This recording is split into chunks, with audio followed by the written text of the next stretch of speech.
My name is Pratima Bharti and welcome to my channel.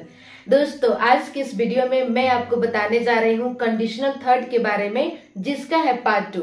इससे पहले मैंने आपको बताया था कंडीशनल थर्ड में पार्ट 1 के बारे में, जिसमें मैंने आपको बताया था कि कंडीशनल थर्ड में आपको स्टेट ऑफ बीइंग का यूज करना होगा, तो आप यूज कैसे करोगे। आज के इस वीडियो में गाइस मैं आपको बताऊंगी कि कंडीशनल थर्ड में यदि आपको स्टेट ऑफ पोजीशन का यूज करना होगा तो आप यूज कैसे करोगे। तो सबसे पहले हम देखते हैं इसका सिचुएशन। इसका सिचुएशन ये है, जैसे मान लो कि आप प्रेजेंट टाइम में खड़े हो और आप प्रेजेंट टाइम में खड़े होकर पास्ट के बारे में सोचकर कल्पना कर पछता रहे हो। तो इस सिचुएशन में दोस्तों आपको यूज करना है स्टेट ऑफ पोजीशन का कंडीशनल थर्ड में। जैसे मैं कहूँ कि अगर उस वक्त मेरे पास पैसे होते तो मैं उसे दे देता, तो मैं यहाँ पे प्रेजेंट टाइम में खड़ी हूँ और बात कर रही हूँ पास्ट का। यहाँ पे रियली बात हो रही है, सच्चाई बात हो रही है प्रेजेंट टाइम में। मैं प्रेजेंट टाइम में खड़ी हूँ और मैं ऐसा कल्पना कर पछता रही हूँ कि अगर उस वक्त मेरे पास पैसे होते तो मैं उसे दे देता। कंडीशनल थर्ड में गाइस आपको प्रेजेंट टाइम से कोई मतलब नहीं है, फ्यूचर टाइम से कोई मतलब नहीं है। आप प्रेजेंट टाइम में खड़े हो और पास्ट के बारे में सोचकर कल्पना कर पछता रहे हो। तो इस सिचुएशन में दोस्तों आपको यूज करना है स्टेट ऑफ पोजीशन का कंडीशनल थर्ड में। यहाँ तक क्लियर है। जैसे मान लो यहाँ पे एक सेंटेंस है, अगर उस वक्त मेरे पास पैसे होते तो मैं उसका मदद करता। बात कब का है? बात पास्ट का है, लेकिन आप बात कर रहे हो प्रेजेंट टाइम में, आप पछता रहे हो। तो इस सिचुएशन में दोस्तों आपको यूज करना है स्टेट ऑफ पोजीशन का कंडीशनल थर्ड में। यहाँ तक क्लियर है। अब हम देख लेते हैं स्ट्रक्चर यानी रूल। सबसे पहले आपको यूज करना है if plus subject plus had. यहाँ पे आपको 2 बार हैड का यूज करना है, प्लस ऑब्जेक्ट। ये हो गया आपका कंडीशन वाला पार्ट। रिजल्ट वाला पार्ट में सबसे पहले आएगा subject plus would have plus verb की third form and then object. ये हो गया आपका रिजल्ट पार्ट। एग्जाम्पल है, अगर उस वक्त मेरे पास पैसे होते तो मैं उसका मदद करता। कंडीशन यहाँ पे आपका क्या है? कंडीशन आपका ये है कि अगर उस वक्त मेरे पास पैसे होते तो इसका रिजल्ट क्या होता? इसका रिजल्ट ये होता कि मैं उसका मदद करता। तो सबसे पहले गाइस आपको यूज करना है इफ। इसके बाद सब्जेक्ट, सब्जेक्ट है आई। इसके बाद यूज करना है हैड। क्या होता? पैसे, मनी उस वक्त, एट दैट टाइम। अगर उस वक्त मेरे पास पैसे होता, if I had money at that time, तो मैं उसका मदद करता। सबसे पहले सब्जेक्ट, सब्जेक्ट है आई। इसके बाद यूज करना है वुड हैव प्लस वर्ब की थर्ड फॉर्म। वर्ब है मदद करना यानी हेल्प्ड। किसका मदद करता? उसका, हिम। अगर उस वक्त मेरे पास पैसे होते तो मैं उसका मदद करता। If I had money at that time I would have helped him. अगला सेंटेंस है, अगर मेरे पास उस वक्त एक कार होता तो मैं उसे स्कूल छोड़ देता। कंडीशन क्या है? कंडीशन यहाँ पे ये है कि अगर मेरे पास उस वक्त एक कार होता तो इसका रिजल्ट क्या होता? मैं उसे स्कूल छोड़ देता। तो यहाँ पे गाइस आप पास्ट की बातें कर रहे हो, प्रेजेंट टाइम में खड़े होकर ऐसा सोचकर पछता रहे हो।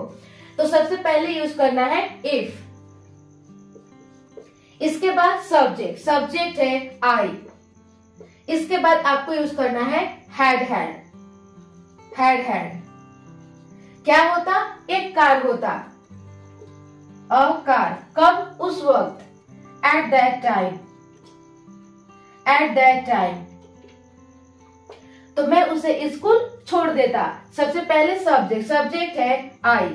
इसके बाद वुड हैव। इसके बाद यूज करना है वर्ब की थर्ड फॉर्म। वर्ब है स्कूल छोड़ना, ड्रॉप्ड हर एट स्कूल। अगर मेरे पास उस वक्त एक कार होता तो मैं उसे स्कूल छोड़ देता। If I had a car at that time, I would have dropped her at school. अगला सेंटेंस है, अगर आपके पास उस वक्त उसका नंबर होता तो क्या आप उसे कॉल करते। यहाँ पे क्वेश्चन पूछा जा रहा है कि अगर आपके पास उस वक्त उसका नंबर होता तो क्या आप उसे कॉल करते। तो सबसे पहले इफ, इसके बाद सब्जेक्ट, सब्जेक्ट है यू, इसके बाद आपको यूज करना है हैड हैड, इसके बाद यूज करना है ऑब्जेक्ट, उसका नंबर यानी हर कॉन्टैक्ट नंबर,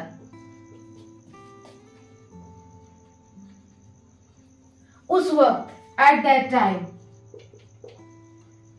टाइम, तो क्या आप उसे कॉल करते। यहाँ पे क्वेश्चन पूछा जा रहा है, तो सबसे पहले वुड आपका आ जाएगा बाहर, वुड यू हैव, इसके बाद यूज करना है वर्ब की थर्ड फॉर्म, वर्ब है कॉल करना, और कॉल करना का English make a call, made a call to her. अगर आपके पास उस वक्त उसका नंबर होता तो क्या आप उसे कॉल करते। If you had her contact number at that time would you have made a call to her. अगला सेंटेंस है, अगर मेरे पास किताब होता तो मैं उसे दे देता। कब देता, पास्ट टाइम में। यहाँ पे आप पछता रहे हो प्रेजेंट टाइम में खड़े होकर। तो सबसे पहले इफ, इसके बाद सब्जेक्ट, सब्जेक्ट है आई, इसके बाद यूज करना है हैड हैड, इसके बाद ऑब्जेक्ट क्या होता, एक किताब होता, अ बुक, तो मैं उसे दे देता। सबसे पहले सब्जेक्ट, सब्जेक्ट है आई, इसके बाद वुड हैव, इसके बाद यूज करना है वर्ब की थर्ड फॉर्म, वर्ब है देना, गिवन हर। अगर मेरे पास किताब होता तो मैं उसे दे देता। If I had a book I would have given her. अगला सेंटेंस है, अगर उस वक्त मेरे पास समय होता तो मैं आपको कॉल करती। मैं प्रेजेंट टाइम में खड़े होकर पछता रही हूँ कि अगर उस वक्त मेरे पास समय होता तो मैं आपको कॉल करती। तो सबसे पहले यूज करना है इफ, इसके बाद सब्जेक्ट, सब्जेक्ट है मैं यानी आई, इसके बाद यूज करना है हैड प्लस ऑब्जेक्ट क्या होता, समय, टाइम, एट दैट टाइम, उस वक्त, एट दैट टाइम, तो मैं आपको कॉल करती। सबसे पहले सब्जेक्ट, सब्जेक्ट है आई, इसके बाद वुड हैव, इसके बाद यूज करना है वर्ब की थर्ड फॉर्म, वर्ब है कॉल करना, कॉल्ड यू। अगर उस वक्त मेरे पास समय होता तो मैं आपको कॉल करती। If I had time eight that time I would have called you. अगला सेंटेंस है, अगर आपके पास कल समय होता तो आप क्या करते। यहाँ पे भी क्वेश्चन पूछा जा रहा है कि अगर आपके पास कल समय होता तो आप क्या करते। तो सबसे पहले यूज करना है इफ, इसके बाद सब्जेक्ट, सब्जेक्ट है यू, इसके बाद यूज करना है हैड, क्या होता, समय, ऑब्जेक्ट, टाइम, कब होता, कल, यस्टरडे।